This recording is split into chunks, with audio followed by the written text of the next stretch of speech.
Hoje, 7 de setembro de 2025, vamos apresentar aqui Brasil, Coração do Mundo, Pátria do Evangelho. Nós vamos até o capítulo 1 e depois prosseguiremos em outro vídeo. Jotinha Estudos e Divulgações Uberlândia. Brasil, Coração do Mundo, Pátria do Evangelho, Espírito Humberto de Campos. Prefácio. Meus caros filhos, venho falar-vos do trabalho em que agora colaborais com o nosso amigo desencarnado, no sentido de esclarecer as origens remotas da formação da Pátria do Evangelho, a que tantas vezes nos referimos em nossos diversos comunicados.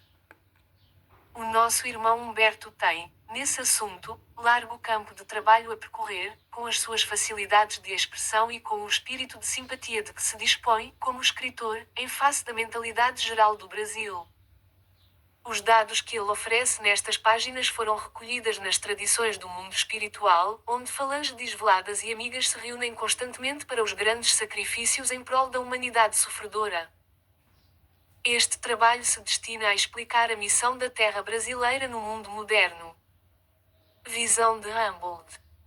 Humboldt é considerado o segundo descobridor da América. Ao empreender expedições científicas na América Latina, lançou os fundamentos para a geografia e a geofísica modernas e deu contribuições decisivas em outras áreas de conhecimento, na pesquisa sobre a natureza e o espaço. Humboldt DDT, visitando o vale extenso do Amazonas, exclamou, extasiado, que ali se encontrava o celeiro do mundo. O grande cientista asseverou uma grande verdade.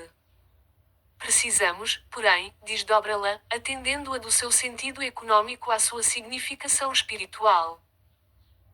O Brasil não está somente destinado a suprir as necessidades materiais dos povos mais pobres do planeta, mas também a facultar ao mundo inteiro uma expressão consoladora de crença e fé raciocinada e a ser o maior celeiro de claridades espirituais do ordem inteiro. Nestes tempos de confusões amargas, consideremos de utilidade um trabalho desta natureza e, com a permissão dos nossos maiores dos planos elevados, empreendemos mais esta obra humilde, agradecendo a vossa desinteressada e espontânea colaboração. Nossa tarefa visa esclarecer o ambiente geral do país, argamassando as suas tradições de fraternidade com o cimento das verdades puras, porque se a Grécia e a Roma da Antiguidade tiveram a sua hora, como elementos primordiais das origens de toda a civilização do Ocidente, se o Império Português e o Espanhol se alastraram quase por toda parte do planeta, se a França e a Inglaterra têm tido a sua hora prominente nos tempos que assinaram as etapas evolutivas do mundo, o Brasil terá também o seu grande momento, no relógio que marca os dias da evolução da humanidade. Se outros povos atestaram o progresso, pela expressão imortal na vida do espírito, representando a fonte de um pensamento novo, sem as ideologias de separatividade, e inundando todos os campos das atividades humanas com uma nova luz. Eis, em síntese, o porquê da nossa atuação nesse sentido. O nosso irmão encontra mais facilidade para vazar o seu pensamento ensolidamente com o médium, como se ainda se encontrasse no seu escritório solitário, daí a razão pela qual as páginas em apreço foram produzidas de modo a se aproveitarem as oportunidades do momento. Peçamos a Deus que inspire os homens públicos, atualmente no leme da Pátria do Cruzeiro, e que nesta hora amargas em que se verifica a inversão de quase todos os valores morais, no seio das oficinas humanas, saibam eles colocar muito alto a magnitude de seus princípios deveres. E a vós, meus filhos, que Deus vos fortaleça e abençoe, sustentando-vos nas lutas depurador da vida material. Emmanuel. Esclarecendo. Todos os estudiosos que percorreram o Brasil, estudando alguns detalhes dos seus 8,5 milhões de quilómetros quadrados, se apaixonaram pela riqueza das suas possibilidades infinitas. Eminentes geólogos definiram tesouros no solo e naturalistas ilustres classificaram a fauna e a flora, maravilhados ante as suas prodigiosas surpresas. Nas paisagens sinuosas e inéditas, onde o calor suave dos trópicos alimenta e perfuma todas as coisas, há sempre um traço de beleza e de originalidade empolgando o espírito do viajor sedento de emoções.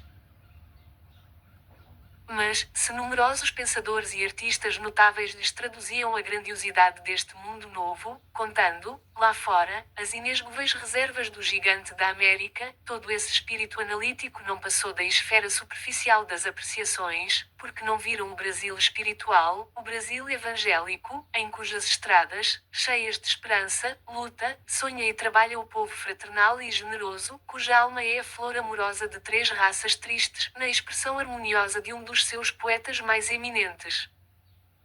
As reservas brasileiras não se circumscrevem ao mundo de aço do progresso material, que impressionou fortemente o espírito de Humboldt, mas se estendem, infinitivamente, ao mundo de ouro dos corações, onde o país escreverá a sua epopeia de realizações morais, em favor do mundo.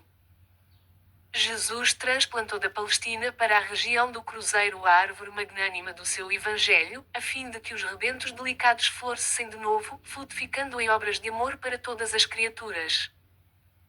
Ao ceticismo da época soará estranhamente uma afirmativa dessa natureza. O Evangelho não seria mera ficção de pensadores do cristianismo o repositório de suas lições.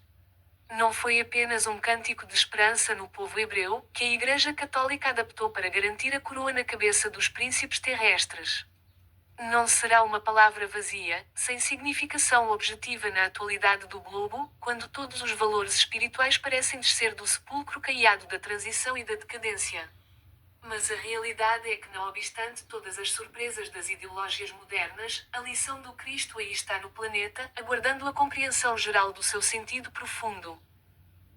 Sobre ela, levantaram-se filosofias complicadas e as mais extravagantes teorias salvacipinistas.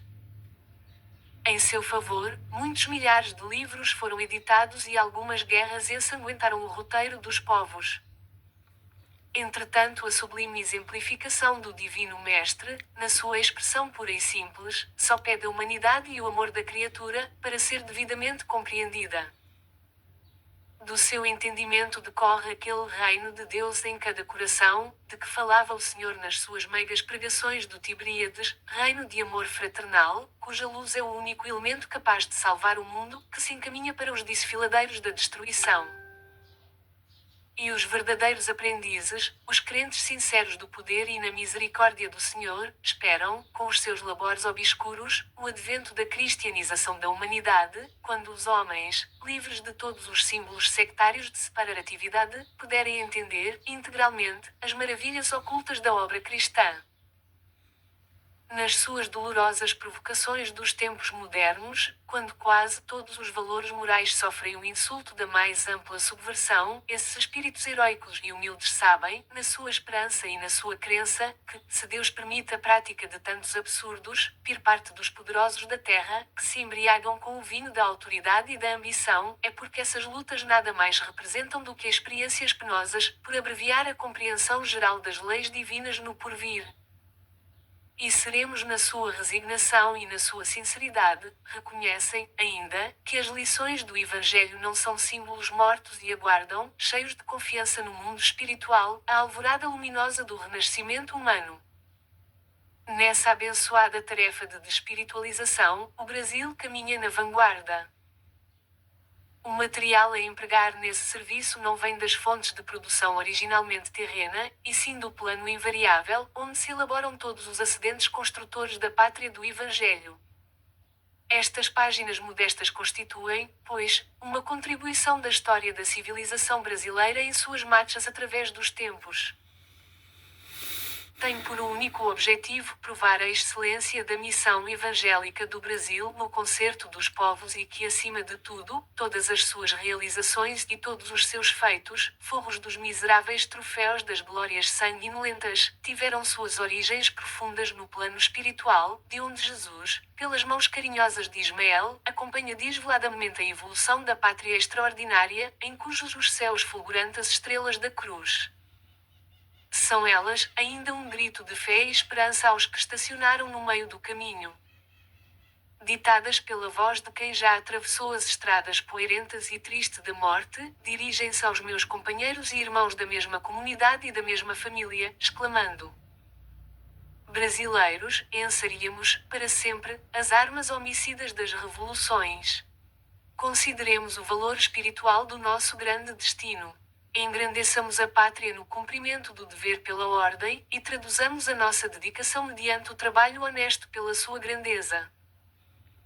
Consideremos, acima de tudo, que todas as suas realizações hão de merecer a luminosa sanção de Jesus, antes de se fixarem nos bastidores do poder transitório e precário dos homens. Nos dias provação, como nas horas de venturas, estejamos irmanados numa doce aliança de fraternidade e paz indestrutível, dentro do qual deveremos esperar a claridade do futuro. Não nos compete estacionar, em nenhuma circunstância, e sim marchar sempre, com a educação e com fé realizadora, no encontro do Brasil, na sua admirável espiritualidade e na sua grandeza impresível. Humberto de Campos. Capítulo 1. O coração do mundo. Desde as pregações de Pedro, o ermita, até a morte do rei Luís LX, diante de Tunis, acontecimento que colocaram um dos derradeiros marcos nas guerras das cruzadas, as sombras da idade medieval confundiram as lições do Evangelho, ensanguentando todas as bandeiras do mundo cristão. Foi após esta época, no último quartel do século XIV, que o Senhor desejou realizar uma das suas visitas periódicas à Terra, a fim de observar os progressos de sua autoria e de seus exemplos no coração dos homens. Anjos e tronos lhe formavam a corte maravilhosa. Dos céus à terra, foi colocado outro símbolo da escala infinita de Jacó, formando as flores e de estrelas cariciosas, por onde o Cordeiro de Deus transpôs as imensas distâncias, clarificando os caminhos cheios de treva. Mas, se Jesus vinha do coração luminoso das esferas superiores, trazendo nos olhos misericordiosos a visão de seus impérios resplandecentes e na alma profunda o ritmo harmonioso dos astros, o planeta terreno lhe apresentava ainda aquelas mesmas veredas escuras, cheias de lama da impertinência e do orgulho das criaturas humanas, e repletas dos espinhos da ingratidão e do egoísmo. Embalde seus olhos compassivos procuraram o ninho doce do Evangelho, em vão procurou o Senhor os remanescentes da obra de um de seus últimos enviados à face ordem terrestre. No coração da Úmbria haviam cessado os cânticos de amor e fraternidade cristã. De Francisco de Assis só haviam ficado as tradições de carinho e de bondade, os pecados do mundo, como novos lobos de Gúbio, haviam descido outra vez das selvas misteriosas das iniquidades humanas, roubando às criaturas a paz e aniquilando-lhes a vida. Helicóptero, disse a voz suave e meigas do mestre a um de seus mensageiros, encarregado dos problemas sociológicos da terra, meu coração se enche de profunda amargura, vendo a incompreensão dos homens, no que se refere às lições do Evangelho. Por toda parte é luta fratricida, luta entre irmãos, como polvo de infinitos tentáculos, a destruir todas as esperanças. Recomenda-lhes que se amassem como irmãos, e vejo-os em movimentos impetuosos, aniquilando-se uns aos outros como cães desvairados. Todavia, replicou o emissário solícito, como se desejasse desfazer a impressão dolorosa e a arga do mestre, esses movimentos, Senhor, intensificaram as relações dos povos da Terra, aproximando o Oriente e o Ocidente, para aprenderem a lição da solidariedade nessas experiências penosas. Novas utilidades da vida foram descobertas, o comércio progrediu além de todas as fronteiras, reunindo as pátrias do orbe. Sobretudo, devemos considerar que os principais cristãos, empreendendo as iniciativas daquela natureza, guardavam a nobre intenção de velar pela paisagem deliciosa dos lugares santos. Mas retornou tristemente a voz compassiva do Cordeiro, qual o lugar da terra que não é santo. Em todas as partes do mundo, por mais recônditas que sejam, paira a bênção de Deus, convertida na luz e no pão de todas as criaturas. Era preferível que Sadino, líder muçulmano, guardasse para sempre todos os poderes temporais na Palestina, a que caísse um só dos fios de cabelo de um soldado, numa guerra incompreensível por minha causa, que, em todos os tempos, deve ser a do amor e da fraternidade universal. E, como se a sua vista devassasse todos os mistérios do porvir, continuou. Infelizmente, não vejo senão o caminho do sofrimento para modificar tão dolorosa situação. Aos feudos de agora, seguir-se-ão as coroas poderosas e, depois dessa concentração de autoridade e de poder, serão os embates da ambição e a carnificina da inveja e da felônia, traição, pelo predomínio do mais forte.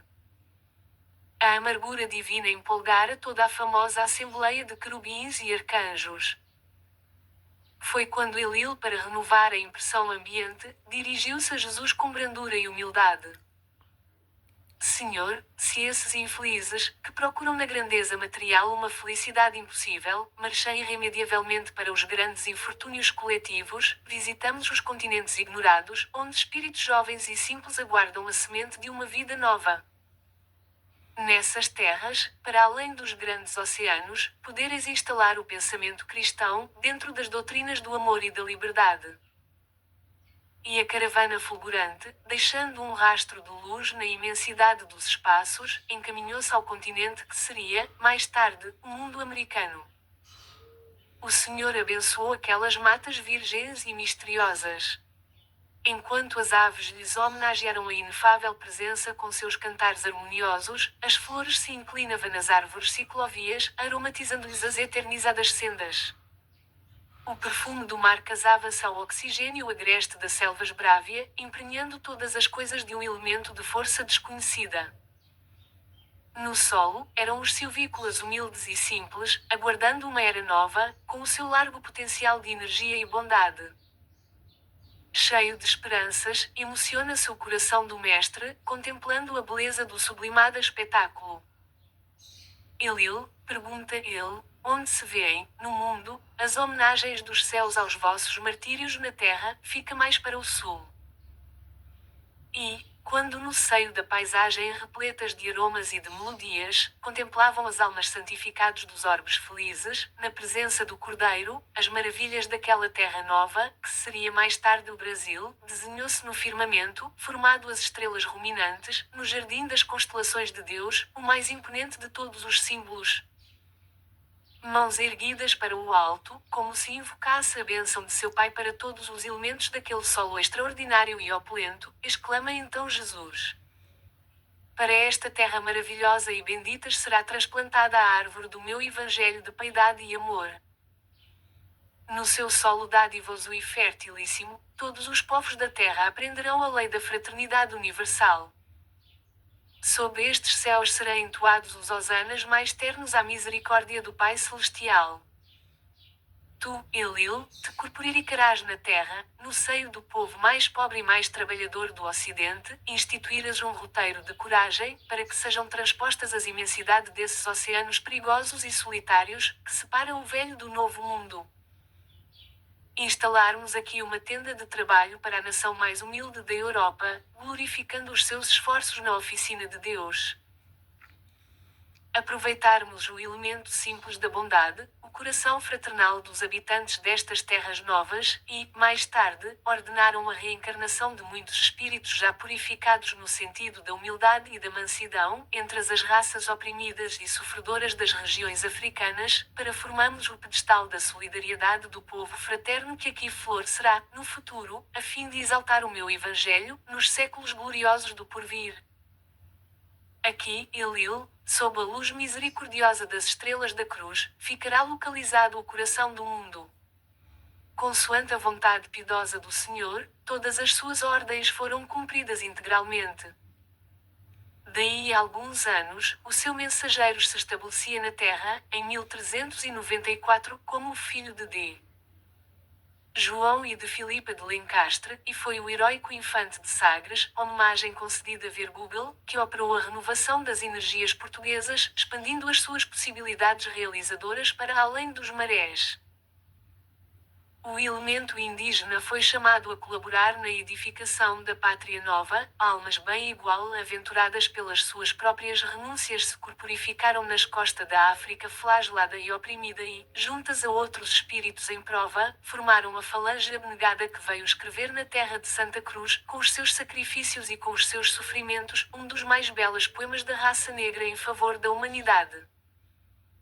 Foi por isso que o Brasil, onde confraternizam hoje todos os povos da terra e onde será modelada a obra imortal do Evangelho do Cristo, muito antes do Tratado de Tordesilhas, que ficou às balizas das possessões espanholas, trazia já, em seus contornos, a forma geográfica do coração do mundo.